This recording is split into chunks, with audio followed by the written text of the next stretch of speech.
মা মা দেখো আমি গোপুর জন্য পদ্ম ফুলের মতো আসন নিয়ে এসেছি। কোথায় দেখি? এ দেখো, হ্যাঁ তাই তো, খুব সুন্দর তো। আমি তো একটাই নিয়ে এসেছি। ঠিক আছে, একটাতেই হয়ে যাবে। আরেকটা তো ছিল, সেটা দিয়ে ওই ছোট গোপালকে বসিয়ে দেবো। ঠিক আছে, আমি এনেছিলাম ওই আগের বার। ওটা দেখ তুই গোপালকে আমি কেমন সাজিয়েছি, দেখবি না? ওটা কেমন সাজিয়েছে দেখি দেখি। এই দেখ গোপালকে আমি কেমন সাজিয়েছি, খুব সুন্দর। দেখি ধর, দুটো হাতের মধ্যে ধর তুই।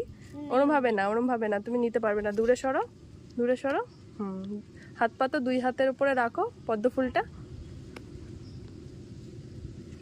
পড়ে যাবে। ধরো নিচে, দুটো দুটো হাত নিচে দাও। হ্যাঁ ধরেছ, পড়ে না যেন গপু।